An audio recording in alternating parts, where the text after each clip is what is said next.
idea of a four-door coupe is a little bit confusing and honestly an oxymoron, but it has given us some very good-looking vehicles like this 6 Series Gran Coupe.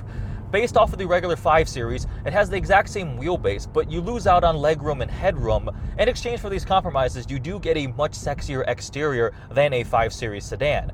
The BMW M6 Gran Coupe is definitely the top car in the 6 Series lineup, but it's only offered a rear-wheel drive. So if you want a 6 Series with all-wheel drive and a V8, say hello to the 650i xDrive Gran Coupe.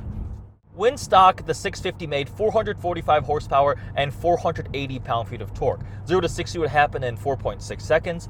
Both the 650 and the M6 utilize a 4.4-liter turbocharged V8. They're both hot Vs, meaning that the turbochargers sit in the valley between the two cylinder banks. But the difference is this car gets the N63 V8, whereas the more powerful M5 and M6 is the S63 V8. Another really big difference between the two of them is going to be the transmission. On the M6 and M5, you get either a 6-speed manual transmission or a dual-clutch transmission. On the 650, the less aggressive version, it was a ZF-sourced 8-speed automatic, so it's going to be a little bit smoother, a little more comfortable, but it's definitely not as sharp and doesn't shift as fast as the dual-clutch you would find in the M5 and M6. So this car is not entirely stock. It's basically full bolt-on. It has the colder plugs from the M5, M6 spec. It's got custom carbon fiber intakes, catless downpipes, a full exhaust, engine tune, transmission tune. Owner thinks it's pushing close around the 600 horsepower range, so definitely within the realm of an M6. With the all-wheel drive system, it puts the power down much better. This car is fast, and it sounds good while doing it. With the catless downpipes, you really hear the turbo spooling and whistling. It sounds crazy. The exhaust cracks and pops a lot more, it's louder, it's a very aggressive sound, but it's not unrefined. It's still a luxury vehicle, more of a GT cruiser type of luxury performance car, not quite as hard-edged and stiff as you would find in an M6. And part of that is the transmission too. This 8-speed automatic is a lot smoother, rips off more comfortable shifts than the dual clutch, but this thing is fast. It pulls hard.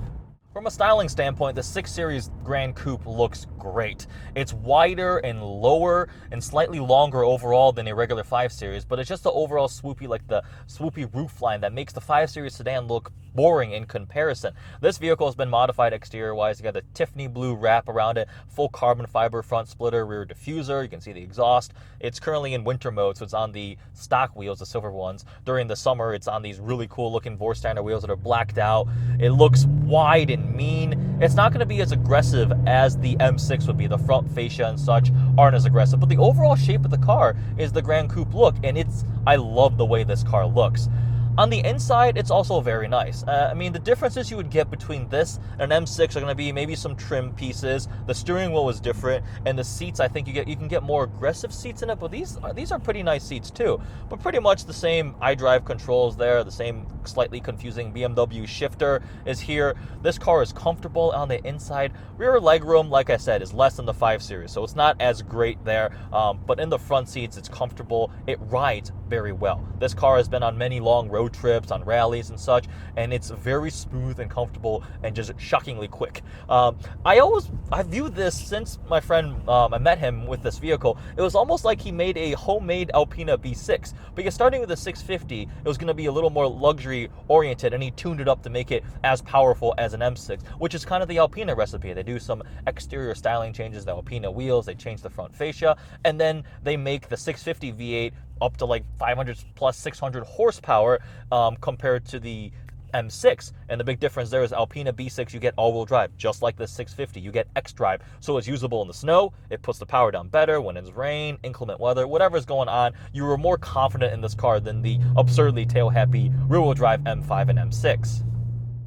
When new, this car was not a cheap vehicle. They started in the 90s, and option up, they could go over $100,000. I think the margin of a 6 Series Gran Coupe compared to just the comparable 5 Series sedan was something like $25,000 more. I believe it was also more than its competitors like the Audi S7. But now we're a couple years later, they've depreciated, they're used now. You can get a pretty clean 650 Gran Coupe with reasonable miles for the year for $30,000 to $40,000. I view it one of two ways. It's either a much better looking sexier version, much more rare and desirable version of a 5 Series, or it's a budget M6 with all-wheel drive that's more usable. And given the mods that have been done on this car, I view it as a budget M6 alternative where you get a lot of the same things. It sounds great, it looks similar, and with these carbon fiber upgrades and such, it looks just as good in my opinion, but you get the overall shape of it, you can get the performance, and it's added usability over the M6. You just lose out on the M badges that are covering everything, but this has the M Sport package, so it adds some M badges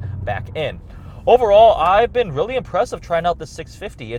I think it's a great daily driver. The owner of the car has had it for 4 years, put 40,000 miles on it. It's been on long trips. He's modified it, made it faster, louder. It's very comfortable. Much better ride than you would find in an M6. It's very fast given the mods that have been done to it. It sounds great. And again, you just can't get away from the four-door coupe looks. It's downright sexy, and it stands out with this Tiffany blue Tiffany blue wrap on top of it. I really like this car. I think it'd be a great option if you want something that's unique, that stands out for a good daily driver. You want a BMW for V8, you don't want the M6, get one of these. Great option. Hope you guys like this video. Check out the ownership perspective video we filmed together. Thanks for watching.